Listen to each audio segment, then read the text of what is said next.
It's an age-old mystery that has gripped the world for more than a century. Jack the Ripper, the mysterious serial killer whose identity has long remained a mystery. That is. Until now. Yeah, DNA from a shawl recovered at the scene of one of his crimes has incredibly found a 100% match. For over 136 years, the name Jack the Ripper has been a shadow over history, a specter that refuses to fade, a mystery that has outlived generations. Between August and November 1888, the killer prowled London's East End, stalking and savagely murdering at least 5 women in Whitechapel. These women, living and working in some of the harshest poverty in the city, became unwilling parts of a case so infamous that even people who know nothing about crime history know the name. The Ripper wasn't just a murderer. Aaron Kosminski was a 23-year-old immigrant who'd come to London years earlier from Poland.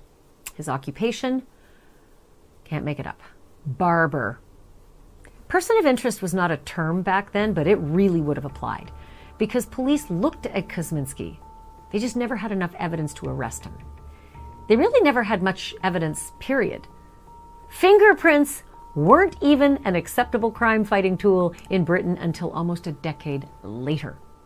That is how cold this case is. He was a phantom. No one was arrested, no trial was ever held, and the killer's identity remains one of the most debated mysteries in history. But now, something remarkable has surfaced. An original police file from the case itself. Not a retelling, not a copy. The actual working file compiled by a police inspector who was on the force during the Ripper's reign of terror. After more than a century hidden in private hands, it's finally going public. And what's inside is both a treasure trove for historians and a chilling reminder of the reality behind the legend.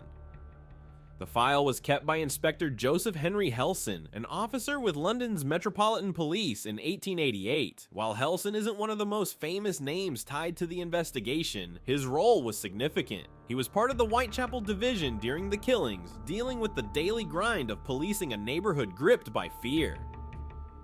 But that uncertainty about Aaron Kosminski did not stop Madame Tussauds from immortalizing him in wax and including him in the Jack the Ripper Chamber of Horrors. But beyond that, and certainly before that, there was nothing definitively tying him to the Ripper until now. And what is that evidence, you ask? I thought you would. It seems the Ripper's 4th victim, Catherine Eddowes, was wearing a shawl the night that she and one other victim were killed just minutes apart, killed and mutilated. The shawl was blood-stained, of course, and somehow in 2007 it was put up for auction. Remarkably, Helson kept his own file of material from the case. This wasn't a public record, it was a personal and professional archive maintained during one of the most turbulent investigations the Metropolitan Police ever faced. When Helson died, the file didn't go to Scotland Yard's archives, it went to his family. For 4 generations, the Helson family guarded it, handing it down like an heirloom, and until now, the public had no idea it even existed. In early 2024, a relative finally decided to pass it on, not to a museum or an academic institution, but to auction. Witten and Lang auctioneers in the UK prepared the lot, giving collectors and ripperologists the chance to bid on a genuine slice of history. The winning bidder was an author and Jack the Ripper scholar named Russell Edwards, and Edwards went right to work testing the century-old shawl for DNA. And the results?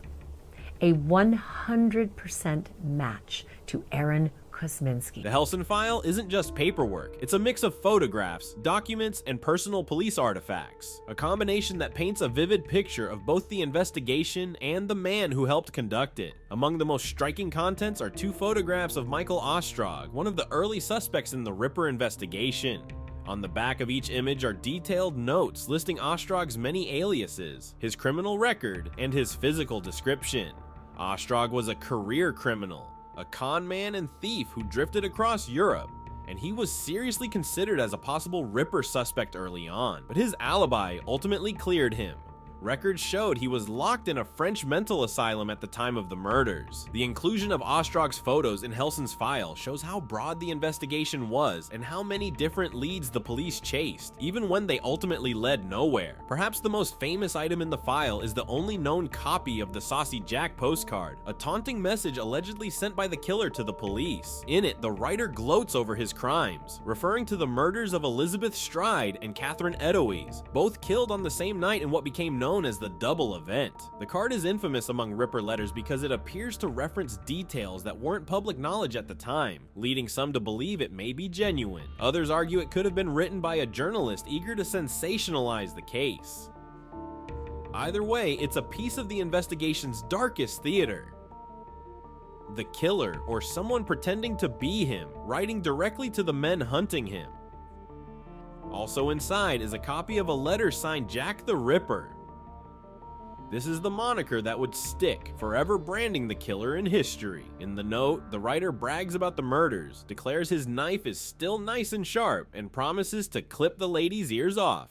A gruesome threat that came chillingly close to being fulfilled in the Edoes killing. The file contains a grim photograph from the mortuary. Mary Ann Nichols, the first of the canonical 5 Ripper victims, lying still after her murder on August 31st, 1888. Nichols' death marked the start of the true horror in Whitechapel, and this photograph is a direct connection to the moment the Ripper mystery began. Just over a week later, Annie Chapman would be found dead, her body mutilated in the same signature style. Helson's file doesn't stop at case evidence. It also contains artifacts from his own career, offering a glimpse into Victorian policing. There's a pair of his handcuffs, his walking stick, and photographs of him with 2 of his colleagues. His Metropolitan Police retirement certificate is there too, along with an 1895 newspaper clipping about his work. These items remind us that behind the myth of the Ripper investigation were real officers doing real work under extraordinary pressure. They patrolled dark, dangerous streets with minimal resources, piecing together clues without the benefit of modern forensics, DNA, or even reliable photography. The auction house has estimated the value of the Helson file at around $17,000, but that's a conservative figure. Ripper-related artifacts rarely come to market, and when they do, they often sell for far more than expected. In the past, items tied to other officers in the case have fetched astonishing prices. In 2014, PC Edward Watkins' truncheon, handcuffs, whistle, and notebook cover sold for a combined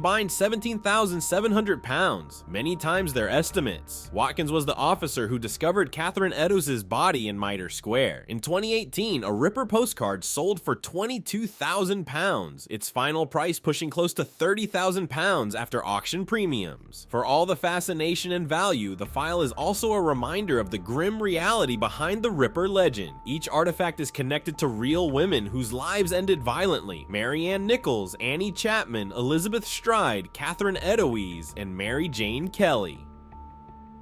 Whitechapel in 1888 was a place of desperate poverty where many women survived through sex work. The Ripper targeted them with surgical precision and apparent relish, leaving bodies mutilated in ways that shocked even seasoned police and doctors. While the file may fuel academic research or private collections, it also demands a level of respect for the human cost behind it. In the end, this file doesn't just tell the story of Jack the Ripper, it tells the story of 1888 London, of the people who lived there, the officers who served there, and the shadow that still lingers over Whitechapel's cobbled streets.